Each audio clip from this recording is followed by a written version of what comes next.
Quero lhes convidar para que abramos as Escrituras em Atos dos Apóstolos, no capítulo 17, por favor. Atos dos Apóstolos, capítulo 17. Nosso objetivo nessa manhã é trabalhar numa passagem muito conhecida das Escrituras, que é o momento em que Paulo está em Atenas. Certamente, todos nós já ouvimos algo sobre essa passagem. Como eu estou expondo o livro de Atos sem parar, praticamente versículo a versículo, este é o momento para pensarmos nesta passagem então. Atos dos Apóstolos, capítulo 17, versículos 16 em diante. Atos dos Apóstolos, capítulo 17, versículo 16 para frente. Está escrito assim, do versículo 16 em diante. Enquanto Paulo os esperava em Atenas, o seu espírito se revoltava em face da idolatria dominante da cidade.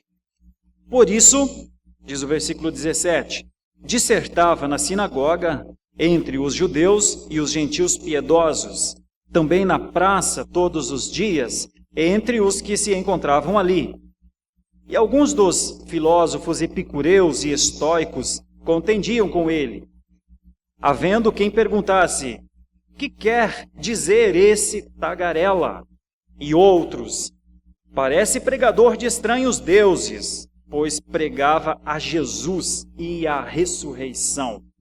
Então, tomando-o consigo, o levaram ao Areópago, dizendo, poderemos saber que nova doutrina é essa que ensinas? Posto que nos trazes aos ouvidos coisas estranhas, queremos saber o que vem a ser isso. Pois todos os de Atenas e os estrangeiros residentes de outra coisa não cuidavam, senão dizer ou ouvir as últimas novidades. Então Paulo, levantando-se no meio do Areópago, disse, senhores atenienses, em tudo vos vejo acentuadamente religiosos, porque, passando e observando os objetos de vosso culto, encontrei também um altar no qual está escrito ao Deus desconhecido, pois esse que adorais sem conhecer é precisamente aquele que eu vos anuncio, o Deus que fez o mundo e tudo o que nele existe, sendo ele Senhor do céu e da terra, não habita em santuários feitos por mãos humanas, nem é servido por mãos humanas, como se de alguma coisa precisasse, pois ele mesmo é quem a todos dá vida, respiração e tudo mais. De um só, fez toda a raça humana para habitar sobre toda a face da terra, havendo fixado os tempos previamente estabelecidos e os limites da sua habitação, para buscarem a Deus, se porventura, tateando, o possam achar, bem que não está longe de cada um de nós, pois nele vivemos e nos movemos e existimos, como alguns dos vossos poetas têm dito, porque dele também somos geração. Estou no versículo 29. Sendo, pois, geração de Deus, não devemos pensar que a divindade é semelhante a ouro, a prata ou a pedra, trabalhados pela arte e imaginação do homem. Ora, não levou Deus em conta os tempos da ignorância. Agora, porém, notifica aos homens que todos em toda parte se arrependam, porquanto estabeleceu um dia em que há de julgar o mundo com justiça por meio de um varão que destinou, e acreditou diante de todos, ressuscitando-o dentre os mortos. 32. Quando ouviram falar de ressurreição de mortos, uns escarneceram e outros disseram, a respeito disso te ouviremos noutra ocasião. A essa altura, Paulo se retirou do meio deles. Houve, porém, alguns homens que se agregaram a ele e creram. Entre eles estava Dionísio, o Areopagita, uma mulher chamada Dâmaris, e com eles outros mais. Meus caros irmãos, o tema da nossa exposição é para fazer uma contraposição ao que está escrito aqui. Nosso tema é ao Deus revelado. O Deus revelado. Ao Deus que se revelou como reagir, como viver, como conviver com o Deus que se revelou. Eu pretendo expor o que o texto diz, claro que não exaustivamente, porque é um dos textos mais densos das Escrituras, mas algumas matrizes pelo menos, e então, depois de extrair a ideia, que seria a ideia central dessa passagem, aplicar às nossas vidas. Tentar fazer isso extraindo 3 conceitos. O primeiro deles é o contexto em que essa passagem envolve. Depois, vamos tentar entender quem é esse Deus desconhecido que Paulo está falando aqui, embora para nós é conhecido, é revelado, mas nós precisamos tentar entender com a mentalidade dos primeiros ouvintes. E, por fim, a reação. Então, primeiramente o contexto, depois exatamente o objetivo do texto, que é sobre o Deus desconhecido, aquele altar que está ali no Areópago, e, por fim, a reação deles e também a reação nossa a uma passagem como essa, né? Bom, a primeira coisa que é importante que a gente saiba é que o tempo inteiro, enquanto o homem existe, parece que o homem sempre se preocupou com 3 coisas, que são a vida, como nós nos movimentamos, afinal de contas, para que existimos? Perguntas que normalmente levam a um vazio. O que é a vida? E parece faltar alguma coisa clara, específica. Por que fazemos as coisas que fazemos? E também é muito difícil uma resposta clara. E a questão da existência, onde ela começa, onde ela termina. Os filósofos também estavam envolvidos com essas questões da vida.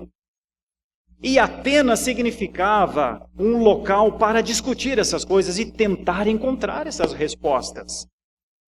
E Paulo se dirige para lá, ou como diz o texto, ele fica nessa cidade por algum tempo, porque Paulo está em meio às viagens missionárias. Paulo fez 3 grandes viagens missionárias, e ele está no meio da segunda. Já passou por Filipos, passou por Tessalônica e Bereia, que estudamos na semana passada, com o tema "Este é o Deus que eu vos anuncio, este é o Cristo que eu vos anuncio". Foi assim que Paulo pregou em Tessalônica. E agora ele está em Atenas, e seguirá para Corinto daqui a pouquinho. Mas aqui em Atenas, ao contemplar aquela cidade, a primeira coisa que toca Paulo é como este povo é um povo idólatra. Essa idolatria, diz no versículo 16, incomodou Paulo porque ela dominava a cidade. Então isso é muito sério, porque isso vai movimentar a maneira de Paulo pregar o evangelho na cidade de Atenas. Então, diz o texto que ele vai para a sinagoga. E essa é uma técnica de Paulo desde o começo. Para a primeira cidade, em qualquer cidade que ele chegou, o primeiro local era a sinagoga. Muitos motivos. Um deles era o povo dele. Outra, além de, e mesmo sabendo que os judeus não haviam recebido bem a mensagem, mas a noção teológica de Paulo é muito clara. Alguém poderá ser salvo. Então, Paulo pregava não com vistas ao resultado, mas com vistas a cumprir o que Deus havia mandado que ele fizesse. Então, ele pregava. E a sua pregação dentro das sinagogas era visando a glória de Deus, o testemunho de Deus, ou seja, toda a pregação continuava a ser um testemunho de Cristo. E ele procurava, então, logo as sinagogas. E dissertava dentro dessas sinagogas exatamente sobre Jesus Cristo. Mas é quando alguns filósofos, esses que buscavam estas coisas, como eu falei na introdução, eles são os que discutem as linhas da vida, as linhas da existência, as linhas dos movimentos, mas não na sinagoga, no Areópago. E o que era então esse Areópago em Atenas? Este Areópago, chamado de Casa de Deuses, Um pouco antes desse momento em que Paulo está em Atenas, o Areópago era um local de conselho, de decisões, também chamado de Colina de Marte. Não era um local só de imagens colocadas, como se fosse uma praça, que alguém chega e vê aquelas imagens todas. Não era mais do que isso. Era um local de supervisão, de análise das coisas. De Atenas era um local dedicado a supervisionar a moral, a educação e mesmo a religião. Então ali era o fórum para se discutir estas coisas. Como o povo, principalmente os filósofos, ficaram muito interessados na mensagem de Paulo, então eles o levam ao local que é como se fosse dado agora um microfone para Paulo, como se fosse oferecido a ele uma câmera agora. Agora você vai falar para todo mundo aqui. Então o Areópago tinha essa importância. E nesse momento, então, quando Paulo chega a este local, com perguntas muito duras, na verdade, uma delas no começo chamam-no de tagarela, no versículo 18, logo a seguir, outros pensam que está falando de deuses estranhos, né? Logo a seguir eles começam a perguntar, olha, não entendemos nada do que você fala, só que todo mundo está muito curioso. A cidade está completamente alvoroçada, diz o texto. Todos os que estão em Atenas querem saber essa novidade, essa última coisa que tu trazes desta cidade. E então Paulo começa o seu discurso. Seu discurso é muito interessante porque ele faz uma exegese, ou ele extrai o que está acontecendo ao seu redor. E ele vê então este local, este altar, diz o texto no versículo 23, ao Deus desconhecido. E Paulo começa a falar que eles estão adorando a quem não conhecem. No entanto, ele começa a revelar aos atenienses quem é, o que faz e o que planeja para o futuro. Este Deus que eles não conhecem. Os versículos 24 para frente começam a mostrar que a defesa de Paulo, né, aos atenienses, que Deus é o Criador do mundo e que nele tudo o que existe nele, que ele é Senhor dos céus e da terra, que não habita em santuários feitos por mãos humanas. Então a primeira linha de Paulo trabalhar com os atenienses é apologeticamente. Por quê? Porque todos os deuses estão lá, em estátuas feitas por eles.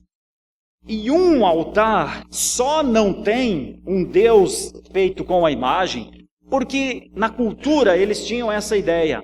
Pode ser que ainda haja mais Deus ou deuses ou deusas, além dessas que nós já conhecemos. Então vamos colocar um altar para que, se houver mais um Deus ou deuses, que não fiquemos em dívida com este Deus. E essa é a ideia deles, então. Mas Paulo começa o seu discurso falando que Deus não fica dentro daquelas imagens. Outra coisa, que não é servido por mãos humanas, que não necessita de coisa alguma. E continua a falar que de um só fez toda a raça humana para habitar a terra. E que fez isso, e que esse é o testemunho, e que as suas ações dão testemunho dele. Ou seja, Paulo está querendo levar os filósofos atenienses, tanto aqueles que têm uma linha mais simples da filosofia, quanto aqueles que são mais profundos, mais inteirados da filosofia, que Deus, este Deus desconhecido que está ali naquele altar, ou que há um lugar para este Deus desconhecido, Paulo está dizendo que este Deus é tão grande que não cabe dentro daquelas imagens. mas pode ser contemplado pela fé, porque ele está mais revelado do que propriamente aquelas imagens. Notem que Paulo está puxando o pensamento dos atenienses para um nível de abstração extremamente elevada, mas também concreta. É como se Paulo dissesse: olha, o Deus que eu anuncio não fica dentro de uma imagem, mas olhe e você verá o Deus que eu anuncio. Olha, você não olhará para ele e tocará nele como uma coisa física, mas olhe para a obra dele. E é impossível você não entender que ele não cabe dentro dessas limitações. Bom, Paulo está falando de Deus como Criador, está falando de Deus como provedor, Paulo está falando de Deus como objeto de culto, objeto de busca. Por isso os versículos 27 dizem, para buscar a Deus. E aí Paulo responde então aquela questão que é a dúvida de todos os pensadores, a questão da vida, a questão do movimento e a questão da existência. Está aqui nos versículos 28 para frente. Pois nele vivemos e nos movemos e existimos, porque dele somos geração. E, novamente, Paulo reforça a questão da limitação que os atenienses estão dando a Deus, no caso, ou que, pelo menos, o Deus que ele anuncia não cabe naquelas imagens. Versículo 29 para frente, sendo geração de Deus, não devemos pensar que a divindade é semelhante a ouro, a prata ou pedra, trabalhados por arte ou por imaginação do homem. Bom, isso era tudo que eles estavam fazendo. Então, o discurso de Paulo é um discurso extremamente antagônico ao que ele via. Ele está dizendo, isso tudo aqui é uma casa de ídolos. E o Deus que eu anuncio não é mais um ídolo. Então, não tem como ser colocado dentro de uma imagem. Não tem como ser idealizado ou imaginado pelo homem. Está além disso. Bom, esta é a pregação de Paulo, então. E neste momento, chega o versículo 30 e o versículo 31, então, eles são os mais difíceis para os atenienses entenderem, porque ele vai falar de Jesus, né? Diz o versículo 30, ora, não levou Deus em conta os tempos da ignorância, agora, porém, notifica aos homens que todos em toda a parte se arrependam, porquanto estabeleceu um dia em que há de julgar o mundo com justiça por meio de um varão que designou e acreditou diante de todos, ressuscitando-o dentre os mortos. Essa é a linha de pregação de Paulo, que vem desde Estevão e que também foi utilizada por Pedro e que agora Paulo utiliza. Quando eles falam aos judeus, eles contam a história dos seus patriarcas, como Deus operou na história do povo judeu, até chegar em Jesus. Essa é a metodologia de pregação destes homens. Só que agora Paulo não está entre os judeus. Então Paulo trabalha com uma outra ideia. Esta ideia, qual era a pergunta dos filósofos? Qual era a dúvida dos filósofos? Pelo que os filósofos estavam gastando as suas energias? O que eles estavam tentando responder? E Paulo vai exatamente nesse ponto que é a vida, o movimento e a existência. E responde dizendo, tudo isso tem resposta. Porque os filósofos estavam em busca, dessa resposta, mas claro, sem encontrar. E Paulo diz, sim, há uma resposta. A resposta para a vida, a resposta para o movimento e a resposta para a existência estão no Deus revelado. O Deus que se revelou, o Deus que está claro, o Deus que a obra das suas mãos o conhecem, o Deus que se glorifica nele mesmo. Então, esse Deus que Paulo anuncia é um Deus claro, não é um Deus escondido. Não é um Deus que se esconde, mas é um Deus que se revela. Então, este é o Deus revelado. Como é que a gente pode entender esse Deus revelado? Vamos tentar compreender aqui num primeiro momento, buscando uma aplicação para os nossos dias. Qual a conexão que a gente pode fazer com os nossos dias? Paulo está falando no Areópago e está apontando para os atenienses que existe um Deus e este Deus é a resposta para os anseios das pessoas. Mas como é que Deus responde, então, aos anseios das pessoas? Uma primeira confrontação de Paulo aqui tem aplicação excelente para os nossos dias. É o seguinte: qualquer religiosidade pode levar ao Deus desconhecido. A religiosidade não é necessariamente o aio, ou aquele instrumento que conduz ao Deus revelado. Porque religiosidade eles tinham. Então, ser religioso não é a mesma coisa que ser conhecedor de Deus. Esse é o detalhe aqui.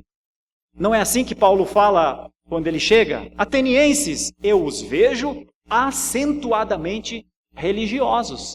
Só que logo a seguir ele diz, no entanto, adorais alguém que não conhece. Jesus já havia dito isso em determinado momento para uma outra pessoa, a mulher, lá no poço de Jacó. Então, religiosidade, a ideia da religiosidade é uma ideia de apego a alguma coisa que se acredita. Então, a religiosidade, a prática contínua de alguma coisa, mesmo dentro da religião, para Paulo, não é a mesma coisa que encontrar-se com o Deus que se revela. E que a maioria das religiosidades leva, na verdade, à idolatria. Porque Paulo os vê religiosos, mas ao mesmo tempo diz que a cidade é tomada pela idolatria. Ora, como é que religiosidade e idolatria podem ficar dentro no mesmo momento? É simples entender. Religiosidade naturalmente leva à idolatria. Uma outra coisa, além dessa questão, olha, não é só a religiosidade, mas o outro problema deles era o problema de tentar colocar Deus nos seus pensamentos, colocar Deus na sua ideia e então reproduzir Deus. É pensar, como é Deus? Deus, para mim é assim, para você como é, para o terceiro como é. Chegamos a um consenso de como é Deus? Chegamos. Então vamos torná-lo, vamos fazer ou uma pintura, ou uma imagem, alguma coisa assim. Essa era mais ou menos a ideia de como os deuses foram criados. Quase todos os deuses gregos, eles são, helênicos na verdade, eles são figuras de homens com alguma coisa mística. Parte do corpo é homem, a outra parte é animal. Parte é homem, a outra parte tem relação com os astros da imensidão. E Paulo aponta uma coisa muito séria para o Deus que ele está pregando, que é o seguinte: homens não fazem casas para Deus. É Deus que faz casa para os homens. Então, novamente, ele está contestando aquela situação em Atenas. Vocês fazem casas para Deus, para deuses, mas o Deus que eu vos anuncio não cabe em casas. Ao contrário, é Ele que faz as casas para vocês. E, novamente, isso encontra eco num outro momento das Escrituras, que é o momento da transfiguração de Jesus. Pedro quer fazer tenda. E Jesus não deixa. E não deixa por um motivo fundamental. Deus não cabe nas casas que os homens querem fazer para Ele. E por causa disso, então mais uma vez, Paulo está colocando o Deus que ele anuncia num patamar extremamente elevado em relação àqueles deuses que eles criaram ali. E tem uma outra coisa ainda que essa passagem nos mostra, que Deus requer para Ele toda a criação.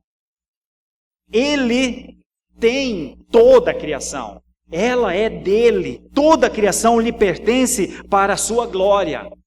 Mas ele não necessita de glória nenhuma dos homens.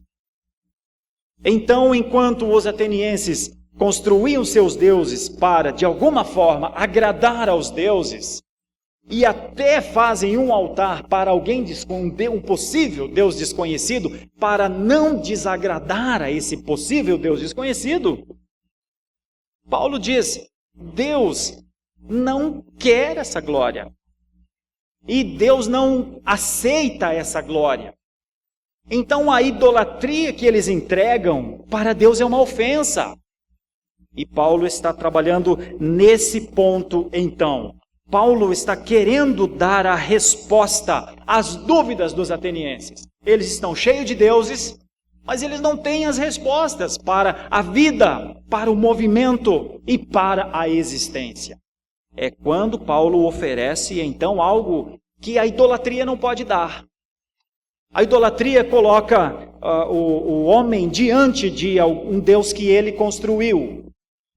E esse homem, diante do Deus que ele construiu, faz perguntas. E diz, por que é que eu existo? Por que é que eu vivo e por que é que eu sou filósofo? Por que é que eu estou aqui, nesse momento, com estas pessoas? E aquele Deus criado, aquele Deus feito, não tem respostas. Agora Paulo traz a diferença entre o que é um ídolo e o que é o Deus verdadeiro. Essa é a pregação de Paulo.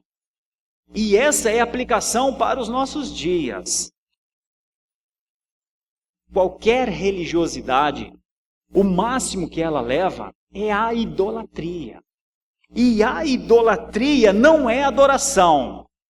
Porque a adoração não se faz em relação a alguma coisa estática ou criada. A adoração só é possível diante do Deus da vida, do Deus que nos faz aptos às movimentações que temos, do Deus que responde às questões da existência. Paulo está corrigindo os atenienses, assim, de maneira muito objetiva, mas de maneira muito rígida. Por isso, as respostas são estas. Assim que ele termina de falar, e ele fala, na verdade, sobre ressurreição dos mortos, né? Ele fala sobre Jesus, diz aqui o versículo 31, porquanto estabeleceu um dia em que há de julgar o mundo com justiça por meio de um varão, esse varão é Jesus. Então, 3 coisas, pelo menos, Paulo coloca aqui como resposta.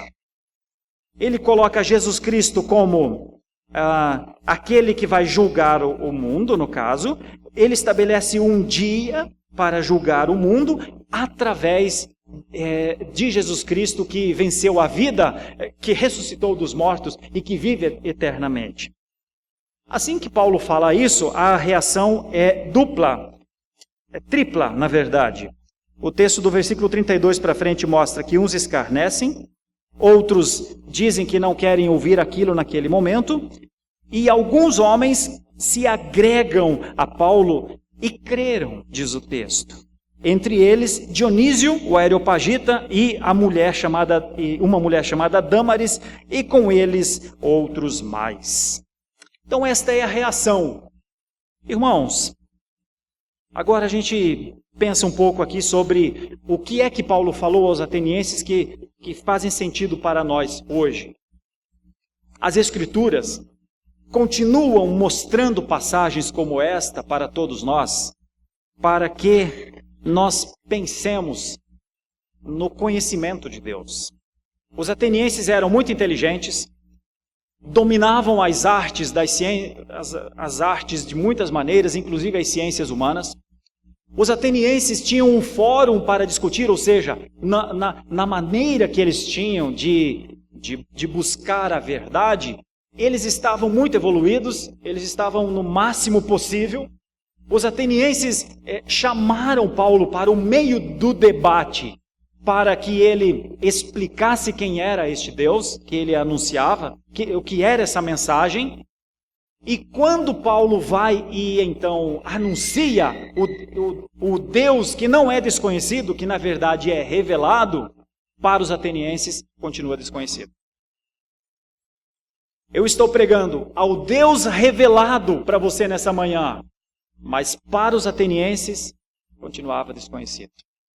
Não é interessantíssimo? O povo mais inteligente desse momento, o povo mais desenvolvido na arte de pensar, o povo mais avançado, não alcança, não avança o suficiente. Essa é a diferença. Existe uma coisa que está no meio, como antes e depois. Antes é Deus desconhecido, depois é Deus revelado. E este fato, esse instrumento chama-se fé. A fé é a única condição que o homem tem para perceber o Deus que se revelou. Deus se revelou na natureza, revelação ampla, revelação geral. Deus existe e demonstra as suas ações sem falar uma palavra, apenas com as suas leis funcionando da forma como está. Já é, humanamente falando, impossível não acreditar essas ações perfeitas a um Criador e mantenedor. Mas Deus faz mais. Revela-se de maneira especial para que, não só pelas demonstrações da existência, Deus possa ser visto, mas também pela sua palavra. Então a revelação geral já mostra Deus, mas a revelação especial mostra-o como Pai. E é isso que Paulo está trabalhando com eles, mas só a fé vai fazê-los entender. Só. Essa palavrinha do versículo 14. Houve, porém, alguns homens que se agregaram a ele e creram. Então, quando nós vivemos os dias atuais, anunciando Deus revelado, o Deus que está claro para nós, é importante que tenhamos em mente que para muitos ele continua desconhecido.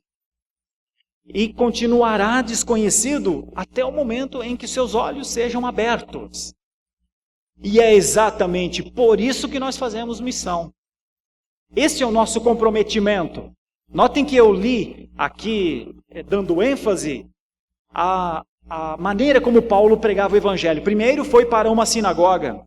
E a sinagoga não representava exatamente um sucesso. Não havia uma previsão de que todos converteriam-se. Pelo menos isso ainda não havia acontecido. Então ele vai para uma sinagoga sabendo que ali praticamente ninguém crerá. Mas ele vai para a sinagoga e prega, como em outras passagens. Quando ele é levado ao Areópago, da mesma maneira, ele anuncia num ambiente extremamente hostil. Porque essa é a missão da igreja. Porque é isso que o apóstolo Paulo fez, levando em conta como Jesus fez, como Pedro fez, como Estevão fez. Agora Paulo faz. E essa é a aplicação para hoje. A igreja precisa anunciar o Deus que ela conheceu, o Deus que é revelado para ela. A igreja precisa ter na ponta da língua que o Criador do mundo é Deus, que de um varão ele fez a existência, e que dessa ação criadora de Deus, a raça humana, ela foi feita para que houvesse a busca e a adoração. E essa adoração, ela não pode ser limitada por idolatrias, por religiosidades que levam à idolatria. É isso que Paulo está trazendo aos atenienses. A inteligência dos atenienses os levava à construção de ídolos.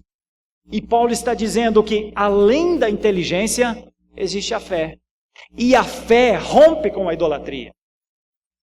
Por isso, todos aqueles que já foram idólatras em algum momento, entre nós aqui, dentre eles eu, quando a fé é colocada, quando a fé em Jesus Cristo é colocada na nossa mente, no nosso coração, aquelas imagens se tornam uma ofensa a Deus.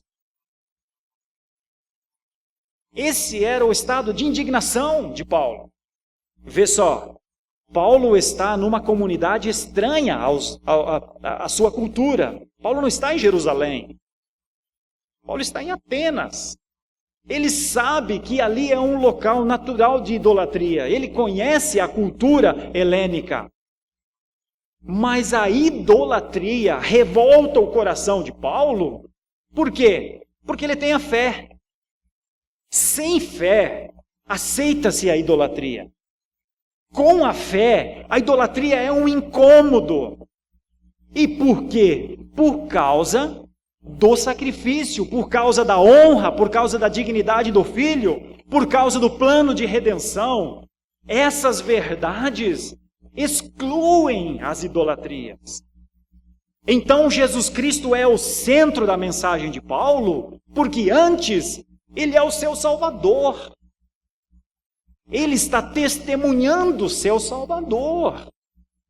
E o testemunho de Jesus Cristo como Salvador é uma pregação direta para a destruição dos ídolos. Essa era uma mensagem dura de ouvir? Como é uma mensagem dura de ouvir hoje? Mas qual é a missão da igreja? A missão da igreja é, entendendo que o Senhor Deus tem os seus escolhidos, entendendo que, enquanto a pregação é feita, o Espírito Santo de Deus pode iluminar o entendimento de quem ouve, quem olha para as Escrituras e quem ouve, pregar a ressurreição de Jesus Cristo. Pregar o sacrifício pleno, a expiação de Jesus Cristo. E essa pregação era a pregação de Paulo, e essa tem que ser a pregação da igreja hoje. Então, eis-nos aqui. Você que já viveu a idolatria, você compreende. Você tem um antes e um depois também. Antes, nós achávamos, que os ídolos eram inclusive todos de Deus. E pensávamos que estar diante de uma imagem talvez até fosse alguma coisa agradável a Deus. Porque nós estávamos tendo aquele trato para com essas imagens que foram feitas de gesso ou de outras coisas, e foi-nos dito que aquilo era agradável a Deus. Só que agora chega Paulo e diz que não, que nada agrada a Deus, que a única coisa, a única linguagem que Deus conhece é a da fé. Que ele não aceita que ninguém faça nada com as suas mãos. E que ele não considera aquilo uma glória a ele. Antes, ele abomina, não quer. É como se ele dissesse, quebra, não aceito. Esse não é o caminho, até porque toda tentativa do homem de construir pontes para chegar ao Senhor sempre é inutilizada por Deus. Em outras palavras, o contato nosso com Deus ou é de lá para cá, dele para nós, ou não existe. Era isso que Paulo estava falando aos atenienses. Vocês estão construindo pontes para lugar nenhum. Vocês estão tentando traçar caminhos, mas não tem nada do outro lado do caminho. Porque qualquer coisa que vocês construírem não lhes responderá às questões sobre a vida, sobre o movimento e sobre a existência. Mas Deus responde. E como é que Deus responde? É isso que ele propõe aqui. Que Deus precisa ser o centro da adoração e que ao conhecer de Deus, o Deus revelado, ali tem as respostas para a vida. Olha, por que é que nós existimos? Você já parou para pensar? Antes de conhecer a fé, eu não conseguiria dizer qual é o sentido da nossa existência. Mas depois de conhecer a fé e de ler nos símbolos de fé, agora eu consigo entender. Nós existimos para a glória de Deus. O fato de existirmos como criados à imagem e semelhança de Deus, nós somos uma mensagem aberta, uma apologia natural. Nós existimos para adorar a Deus, para glorificar. Nós somos criados para cultuá-lo. Nós fomos criados para adorá-lo. E nós fomos criados para usufruir da sua existência. Como é que Paulo está respondendo aos atenienses a questão da vida? Paulo está dizendo, vocês constroem ídolos, mas continuam mortos, não sabem para onde vão, não sabem qual é o sentido da vida, não sabem por que existem. Mas o Deus que eu vos anuncio é um Deus que veio até vós, o seu Filho morreu para que vocês encontrem o sentido. O sentido é que, se crerem em Deus, serão adoradores. Se crerem em Deus, não serão religiosos ou idólatras. Se crerem em Deus, romperão com qualquer coisa que seja tentar fazer Deus ou deuses. Era uma mensagem ousada, extremamente profunda e não fácil de entender. Nós que entendemos e conhecemos a esse Deus hoje, para nós ele não é desconhecido, mas ainda é o Deus que o mundo precisa conhecer. O Deus revelado na sua igreja é a oferta do Evangelho que ela tem ao mundo. Irmãos, assim era o Deus desconhecido em Atenas, que Paulo trouxe numa perspectiva de revelar a eles. O Deus que nós conhecemos é o Deus que nos dá a condição de testemunhar. Paulo foi uma testemunha só. Paulo falou do que ele compreendia, e esse é o nosso privilégio para os dias atuais. Certamente uns escarnecerão, outros dirão que não é assunto prioritário para eles naquele momento. Só que sempre haverá um Dionísio, uma Dâmaris ou alguém qualquer, que o Senhor colocará fé para que Deus não continue desconhecido, mas para que Deus seja conhecido. Porque a igreja revela Deus com a pregação, revela com o ensino, revela com o cuidado às pessoas. Eis o nosso privilégio. Ninguém tirará isso da igreja. Por isso, o reverendo Gabriel leu no comecinho na liturgia, Jesus Cristo deu essa autoridade à igreja. É uma autoridade outorgada. Toda autoridade me foi dada nos céus e na terra. Portanto, indo, façam discípulos. Batizem-nos em nome do Pai, do Filho e do Espírito Santo. Ensinem-nos a guardar as doutrinas centrais. E eu estarei com vocês todos os tempos, até a consumação do século. Que o Senhor, com a sua graça, nos abençoe para que a nossa caminhada cristã seja frutífera para a glória de Deus. Não do ponto de vista de número, mas do ponto de vista de quantidade.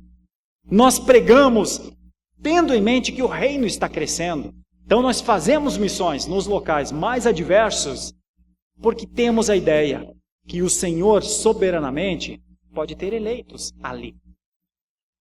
Que o Senhor, com a sua graça, nos anime com o testemunho de Paulo, extremamente complicado pelo local onde ele estava, para que, ao olhar para o local onde estejamos, que não é um areópago e que não é uma sinagoga judaica, tenhamos a liberdade, a coragem para viver essas verdades e para testemunhar delas. Essa é a aplicação que gostaria de fazer. Igreja Presbiteriana de Santo Amaro, irmãos e irmãs amadas, nós temos de olhar para a história, louvar a Deus por 50 e tantos anos dessa igreja anunciando o Evangelho. Só que a história não nos faz melhores, porque a história é para ser um elemento de ânimo para nós. Não mais do que isso, nós não idolatramos a história. Nós olhamos para o que uma igreja como essa fez em tantos anos para nos revestir, de alguma forma, da responsabilidade que temos nesse momento. Paulo vai a Atenas e não suporta a idolatria. A minha pergunta aplicativa é, irmãos, se ele não suportava a idolatria, por que é que nós temos de suportar? O que nos faz suportar a idolatria? O que nos coloca dentro dos limites da aceitação da idolatria? Então, que o mesmo sentimento de Paulo, de inconformação com a idolatria, seja o nosso. Que o Espírito Santo de Deus nos dê a graça de nos posicionarmos contra ela. Porque é com essa pregação do Deus vivo que a gente quebra a idolatria, pelo menos do ponto de vista do querigma. A gente mostra um Deus vivo em contrapartida a deuses mortos e criados. A adversidade de Paulo deve servir como um ânimo para nós que não estamos numa situação tão drástica quanto a dele. E por fim, o testemunho de Paulo termina com o sucesso de Deus. Os que Deus queria que crescem, creram. Essa é a segurança do nosso testemunho nos dias atuais. Que Deus nos abençoe, que Deus nos dê ânimo e alegria para falarmos das coisas dele, sempre levando em conta que isso é a verdadeira adoração. O testemunho e a adoração são privilégios para nós, não são pesos. Ao contrário, são para nós motivo de alegria e de gratidão.